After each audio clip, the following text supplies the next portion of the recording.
Ita bhikkhue bhikkhu kaye kaya nupasi viharati atapi sampajano satima vineya loke beja domanasa.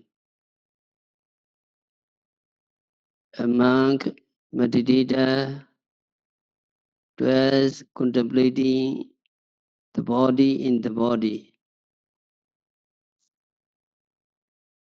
A meditator practices the foundations of mindfulness on the body, being ardent, making true effort, being mindful and being thoroughly aware of the object,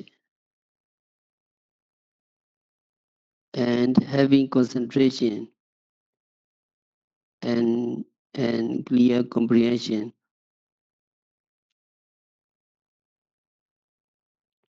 So there are 5 components in your practice. Saddha, faith, Viriya, energy, Sati, mindfulness, Samadhi, concentration, and wisdom, Vinya.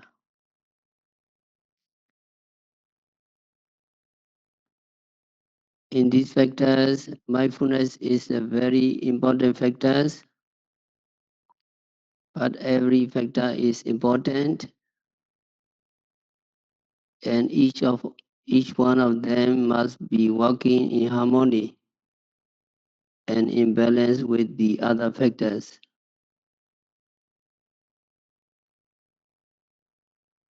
When the 5 mental factors are working in balance, and you are clearly comprehending, then what is the result? The result is Vinaya Loke Beja Domanasa. You overcome desire and discontent in the world. That is the result you get from clear comprehending in your practice of mindfulness meditation.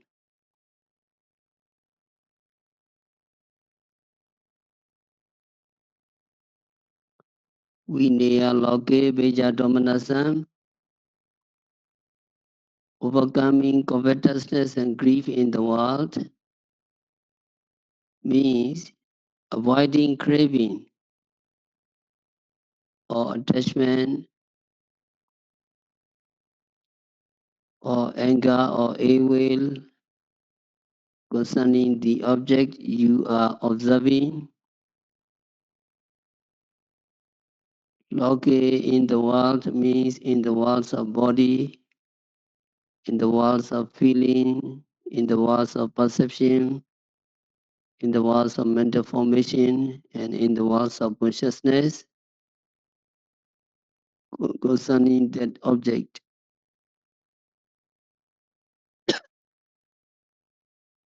You see one object and you can be attached to that object.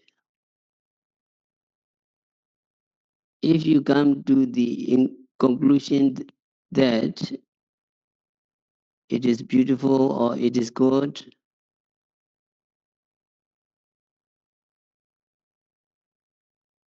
you will be attached to it,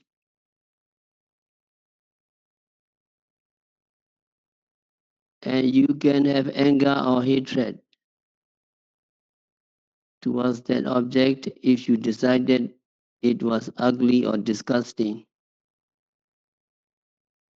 So these mental defilements can come into our minds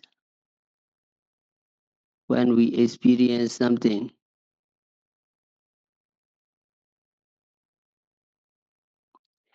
In order to prevent them from arising, we need to make some protection, and that protection is mindfulness When we are mindful, mental defilements will not get a chance to get into our minds. When we are mindful, when we comprehend clearly,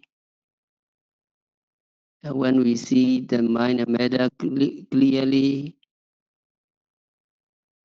we know that these objects come and go,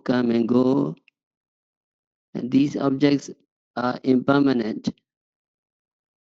They are disappearing continuously, so not to be attached to them. So we can avoid covetousness or attachment or desire, grief or hatred or discontent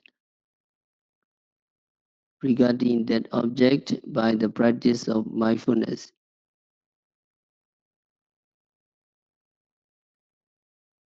Whether we say overcoming or removing or whatever, actually we are avoiding or preventing them from arising. Not that they have come and then we overcome them, or we remove them after they have come.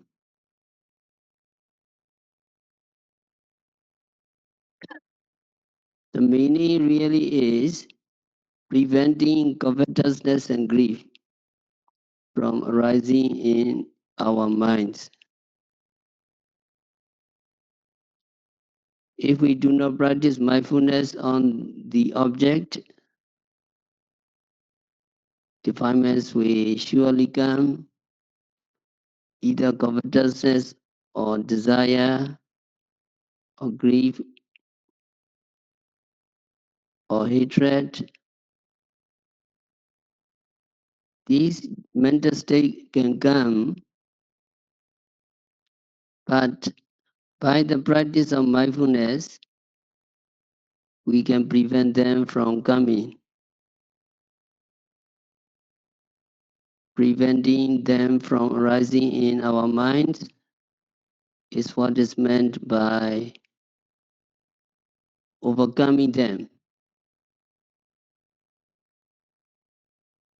But if they have arisen, what we have to do,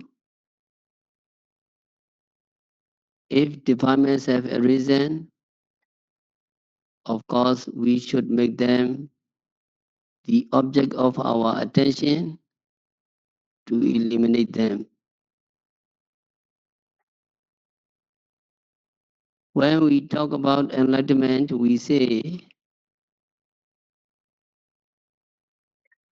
at the moment of enlightenment,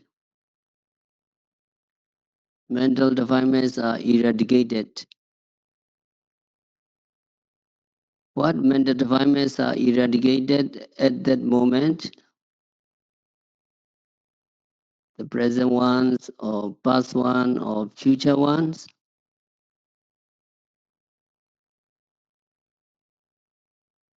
the past is already past. We do not have to do anything to get rid of them. And the future defilements are not here yet. So we cannot do anything about them. What of the present defilements?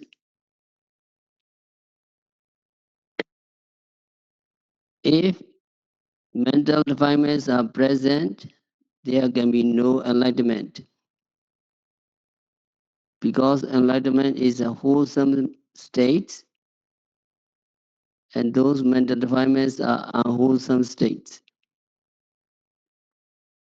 Wholesome states and unwholesome states cannot exist together. They do not coexist. So the defilements that are said to be eradicated at the moment of enlightenment are not of the past, not of the future, and not of the present. Then, what mental defilements are eradicated?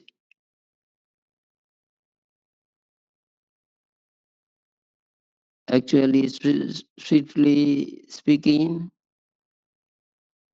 those that are eradicated are not called kilesa or mental defilements in Pali.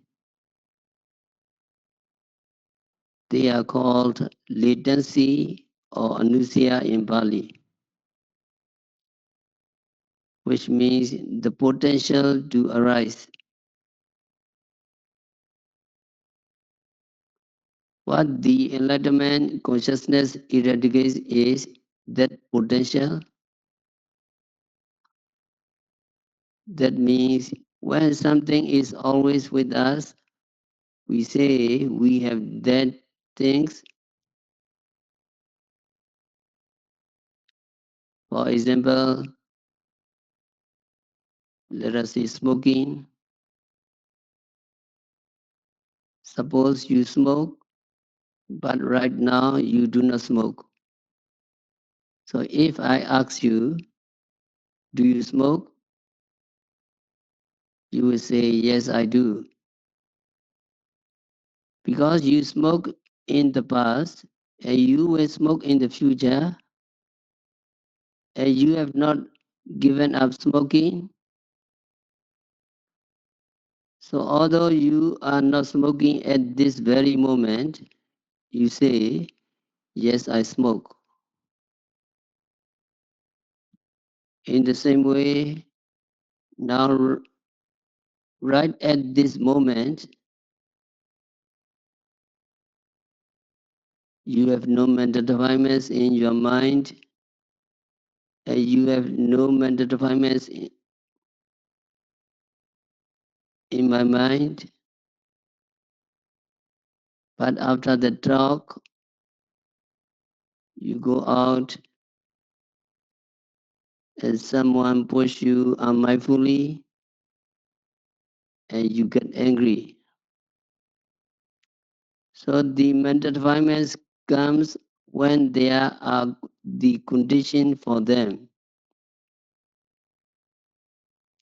So we say we have mental defilements. I have mental defilements. You have mental defilements, but not right at this moment. So that liability to arise is what is eradicated by enlightenment. The mental defilements that are said to be eradicated at the moment of enlightenment are actually nothing but that ability or that liability to come up. When they come up, they are already there. In the same way here, overcoming desire and discontent, Vinaya Loge Beja Domanasa means avoiding or preventing them from arising in our minds.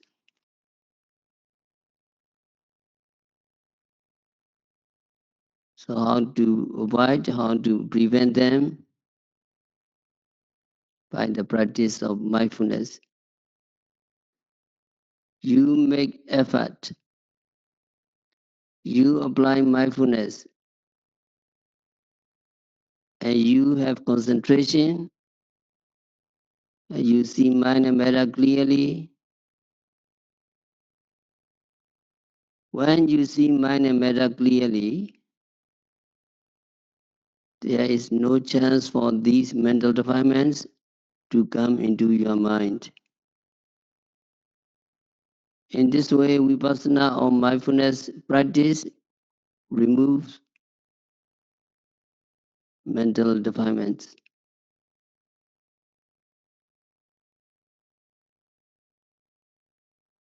And there are three kinds of removal of kilesa, defilements.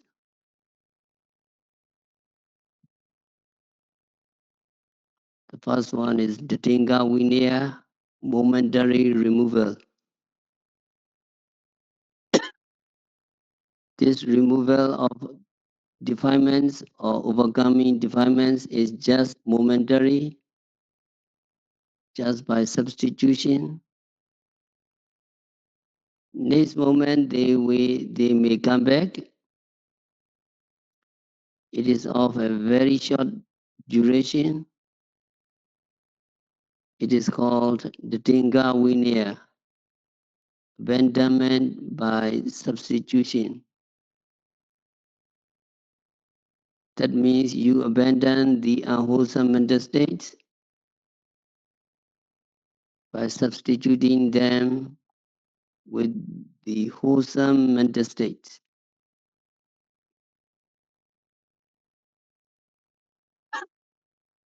When there is a wholesome mental state, there cannot be any unwholesome mental states. You put wholesome mental state in the place, and so unwholesome mental state do not get a chance to arise. That is called abandonment by substitution. That will last for only a moment. The next moment, they may come back. So to prevent them, you need to practice continuously. You need to practice momentary removal constantly so that it may be very safe. At the moment of your vipassana, the desire and discontent are removed in this way by substituting them with mindfulness and clear comprehension. When you get out of vipassana,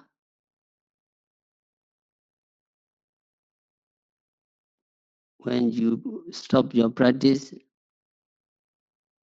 then you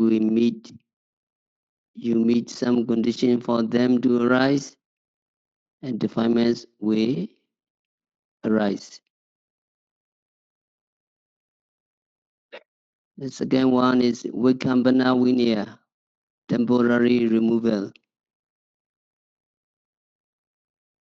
There is another kind of abandonment called temporary abandonment or abandonment by pushing away. When you push something away, it may stay there for some time. It may not come back quickly, like plants in the water. If you push them away, they may stay away for some time, but then very slowly they may come back.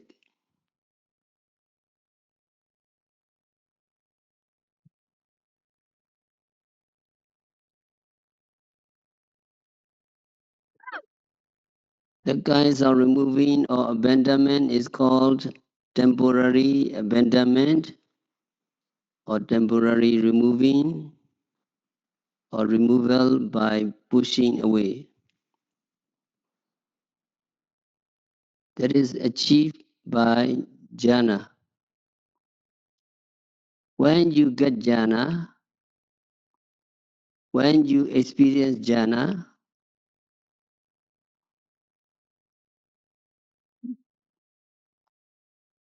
you are able to push these mental defilements away for some time.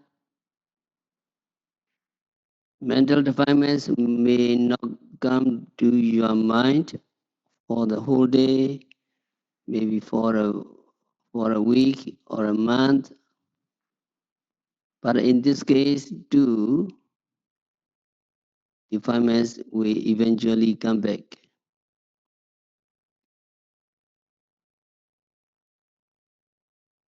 The third removal is called total removal, Samocheda Vinaya. Samocheda means cutting off. There is removal by cutting off. It is like you cut the root of a tree and it never grows back.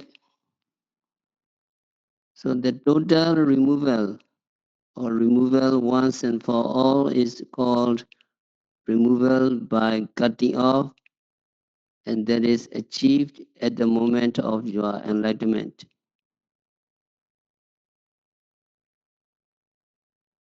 The mental defilements eradicated at the moment of enlightenment never comes back to you. There is an Arahant. Arahant has eradicated all mental defilements.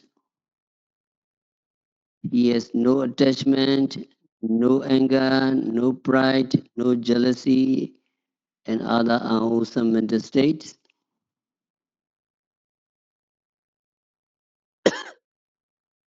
Even though they are provoked, Arahants will not get angry. Even though they may see a very, very attractive and beautiful object, they will not feel any attachment or desire for that object. Those are the person who have eradicated mental defilements, but by totally cutting them off.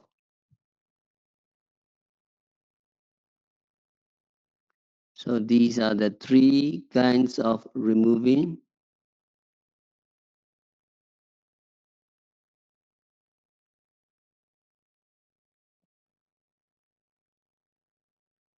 And here in the practice of Vipassana, we can understand the two kinds of removing. We have already explained the first removing, momentary removal.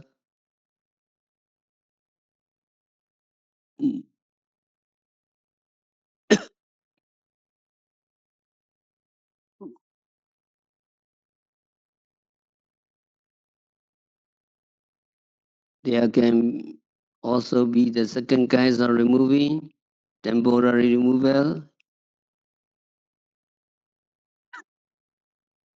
That is, if you have practiced meditation well and you are able to avoid desire and discontent with regard to the object you observe,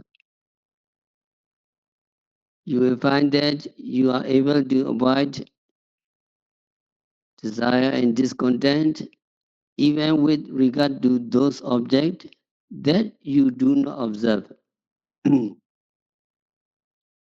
So here, do not observe means do not treat with mindfulness.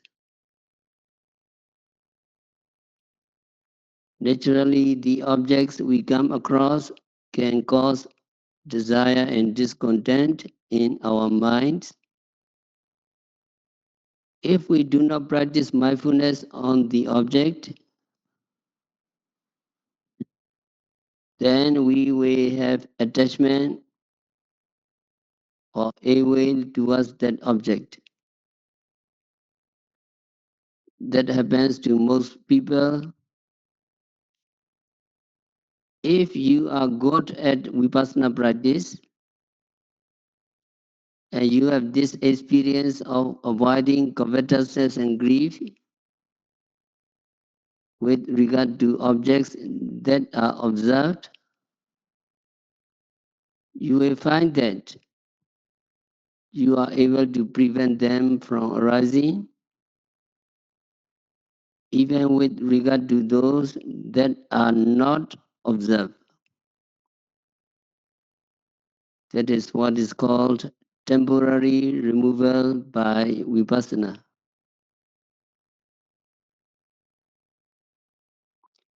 Vipassana can achieve only these two kinds of removal: momentary removal and temporary removal.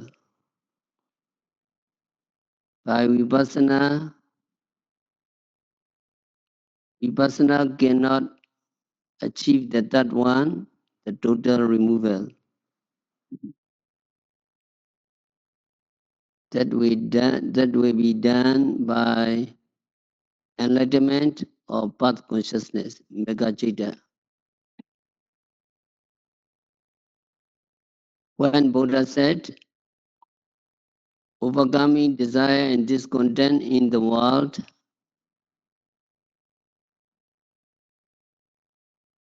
he meant that the meditator is able to avoid desire and discontent from arising with regard to that object which he or she is observing. Here, avijja, desire, means all kinds of attachment, greed, lust, and other similar mental states. And domanassa, grief, means not just grief, but anger, hatred, depression, sorrow, all are included in domanassa, grief. So there are three roots of unwholesomeness, and they are attachment, anger, and ignorance. Among these three, two are mentioned here. Abhijja, desire, is actually the first one, which is lobha or attachment. And the second one is dosa, anger. So by abhijja, desire, we mean all shades of lobha, and by grief, we mean all shades of dosa. Moha, ignorance, is not included here because moha, ignorance, is very difficult to prevent and eradicate.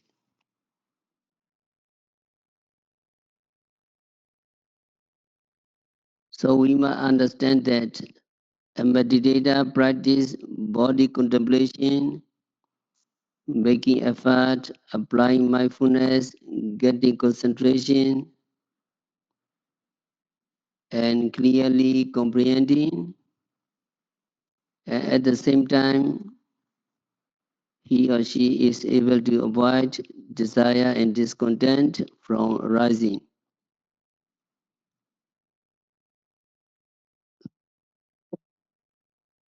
It is the same with regard to feelings, to consciousness, and to Dhamma objects. The commentary said that the statement overcoming desire and discontent refers to the overcoming of all five mental hindrances, because when desire and discontent, that are the strongest of the five mental hindrances, are mentioned, we must understand that the other hindrances are also mentioned.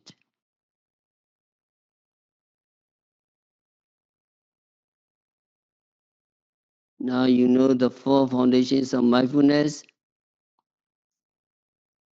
four kinds of setting up of mindfulness. There are four because there are four kinds of object: kaya, vedana, chitta, and dhamma. The first one is body, kaya. Sometimes body does not mean the whole physical body, but a group of some material properties. Breathing is also called the body. Different parts of the body, hair, nails, teeth, bone, etc., are also called the body. By the word body, we must understand anything that is associated with the body. Now you are contemplating the body in the body, every rising and falling of the abdomen, every breathing, every touching, every standing, walking, stretching, bending, every physical behavior, you are contemplating the body in the body. And the second is Vedana feelings. Feeling is a mental state. Now we have pain here, physical pain, and we experience that physical pain with our mind. In our mind, there is a mental state called feeling. Since it is physical pain, the mental feeling is the painful feeling.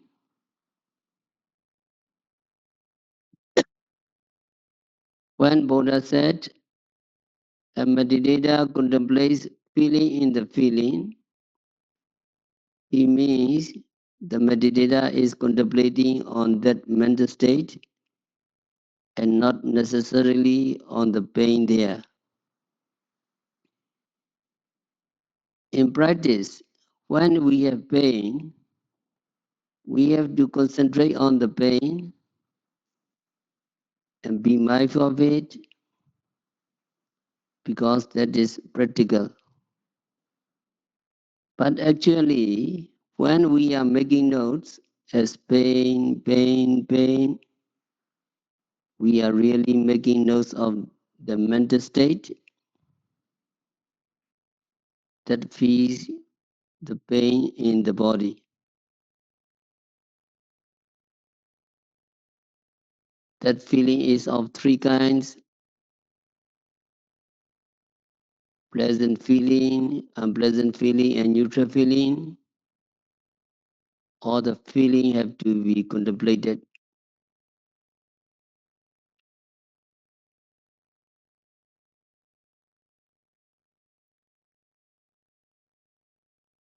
And the third is consciousness. It is usually translated as mind. The Pali word is citta. So consciousness is a better translation. In Buddhist psychology, Vidama, mind is composed of four things.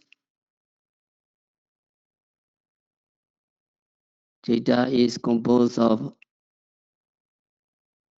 Vedana, feeling, Sinya, perception, Sankara, mental formation, Vijnana, consciousness.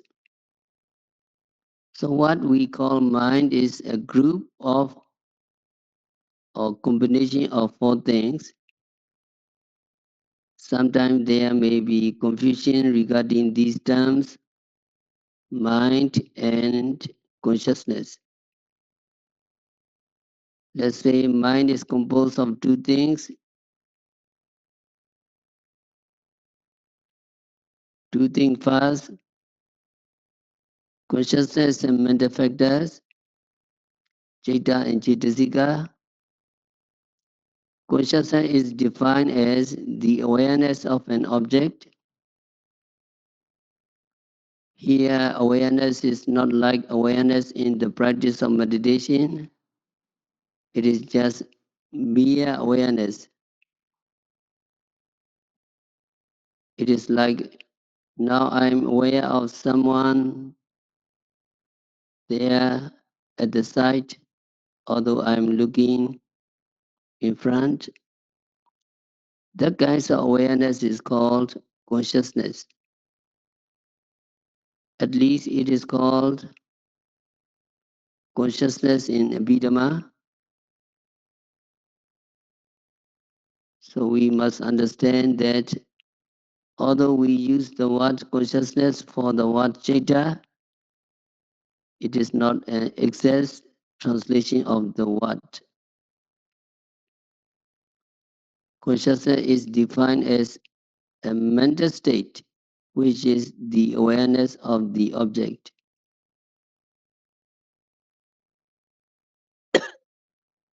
Only when there is awareness of the object can there be contact with the object, feeling of the object, liking of the object, disliking of the object, and so on. So these mental states, that is contact, feeling, liking, disliking, etc., are subordinate to consciousness, but they are also components of the mind.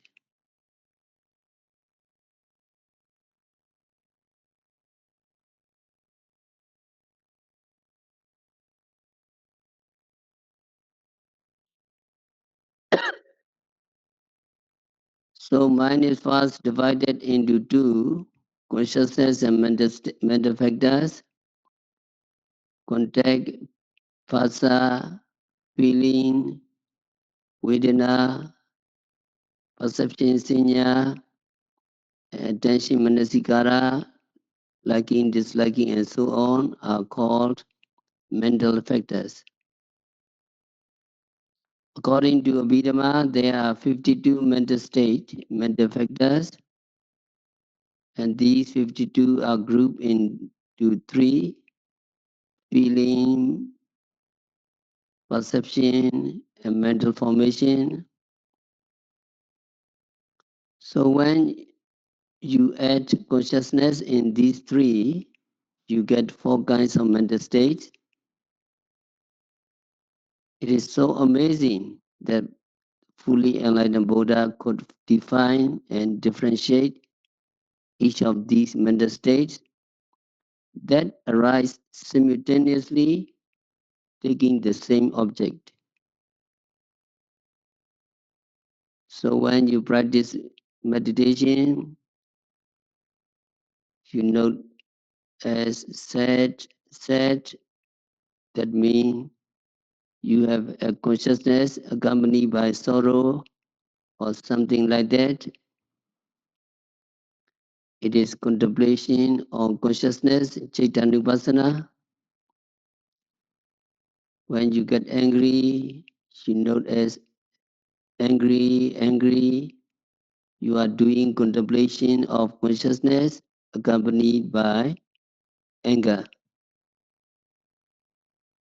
So now you are trying to note every arising consciousness. When you practice more and more, gradually your mind will be purified totally.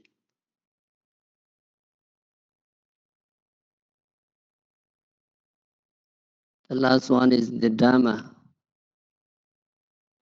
It is a one Pali word that is most difficult to translate or that cannot be translated adequately. This Dhamma means different things in different contexts. You cannot translate the word Dhamma with just one English word. If you do, you will be wrong. Here, Dhamma simply means the objects that are the five mental hindrances, the five aggregates, the 12 bases, the seven factors of enlightenment, and the Four Noble Truths. They are called Dhamma in this discourse. So we cannot translate this word. Mostly it is translated as mind object or mental object. But each of these translations is not satisfactory. So it is better to keep the word Dhamma untranslated to avoid confusion. So dwelling on Dhamma objects, if you concentrate on anger, Pyabhada, then you are doing Dhammanupassana. You are doing contemplation on the Dhamma. Here, Dhamma does not mean the teaching or discourse or other things. If you see something, you are mindful of seeing. You note as seeing, seeing, seeing. You capture the visible object, seeing consciousness, eye sensitivity, retina. And when you know seeing, seeing, seeing, you are doing Dhammanupassana, Dhamma object contemplation. When you are noting, hearing, smelling, tasting, touching, and knowing, you are doing the Dhammanupassana Satipatthana. So the Dhamma object contemplation is very wide and includes mental hindrances, aggregates, bases, factors of enlightenment, and the Four Noble Truths.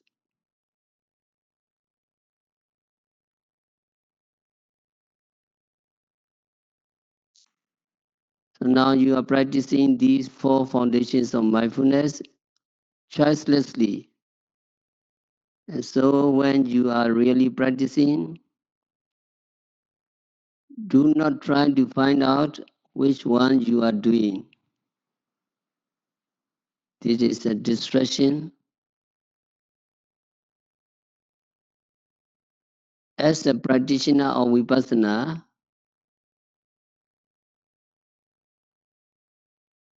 you have to take what is there at the present moment. Do not try to find out whether it is the body, or it is a feeling, or it is consciousness, or it is a Dhamma. Whatever there is, your duty is to be mindful of that object. You have to pick up quickly. You have to rush to the object immediately, so you do not have desire and discontent regarding that object. In order not to have desire and discontent, you have to be mindful.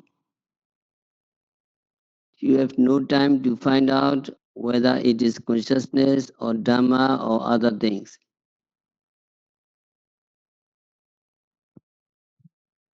When you practice Vipassana meditation, you practice all these four foundations of mindfulness as they come along.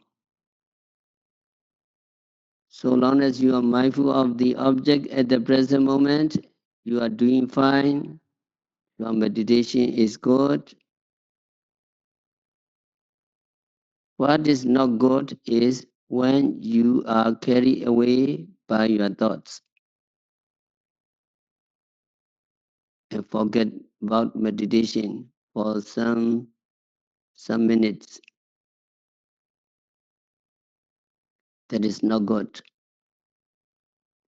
But so long as you are mindful, you are doing the right things, your meditation is going well. Sometimes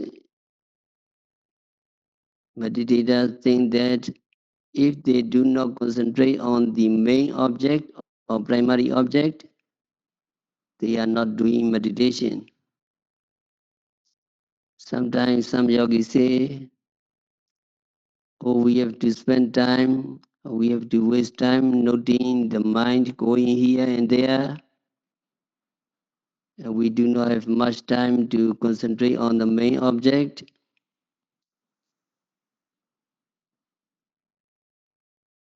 They say like this, whether you are aware of the main object or the secondary object, so long as you are mindful at the moment, you are doing fine, you are meditating, and you are practicing vipassana. What is important in vipassana meditation is first, to be mindful of the object at the present moment. Sometimes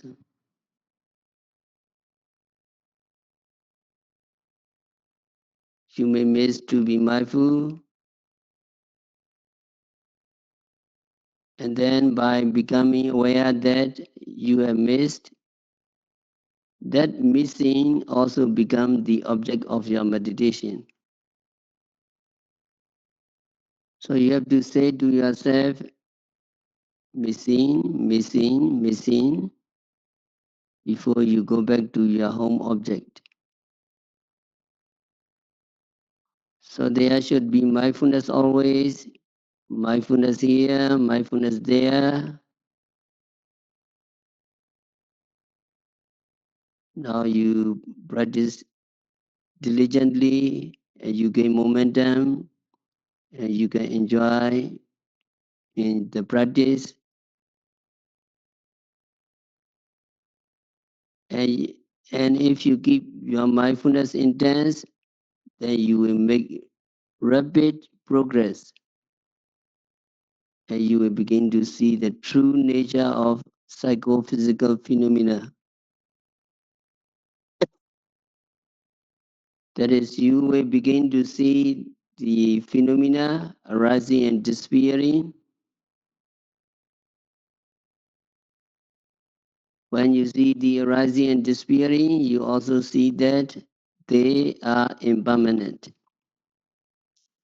When you see they are impermanent, you also see their suffering nature. You also see the non-self nature, or that you have no control over these mind and matter. And you see that they are arising and disappearing at their own free will. So when you see them, you are said to see the three general characteristics of all conditioned phenomena.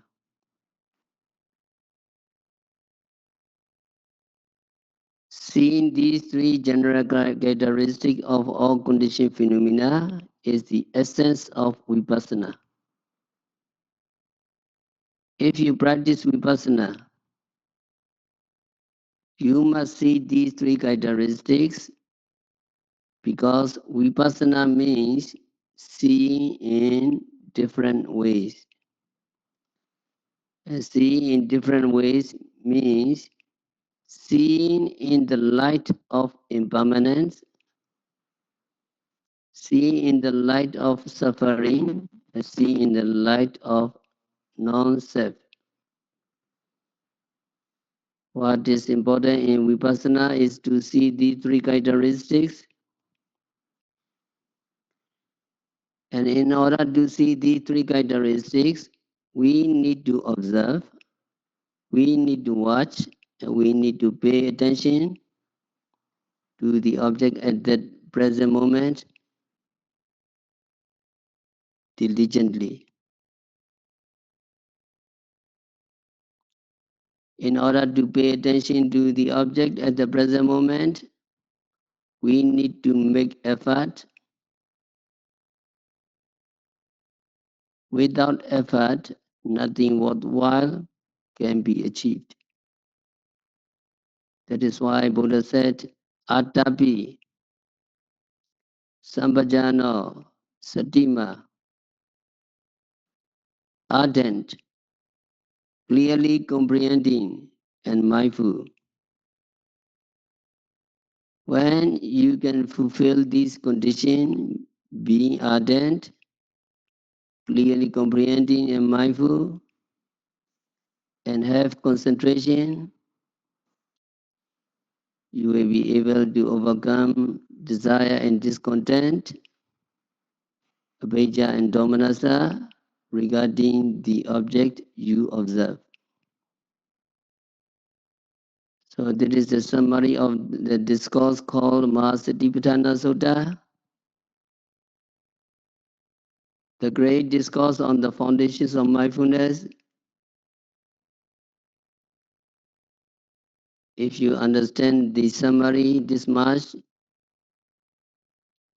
you have a firm understanding of what mindfulness practice is,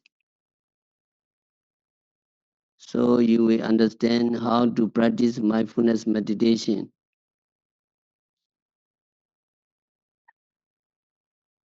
We hope you are familiar with all these instructions. Following these instructions, making effort, applying mindfulness, and seeing mind and matter clearly, and by practicing Satipatthana Vipassana meditation, by observing every arising phenomena occurring at the six senses, by noting rising, falling, sitting, stretching, standing, seeing, hearing, etc., continuously and meticulously. May all yogis be liberated from all suffering. May all meditators realize the real peace in the very near future.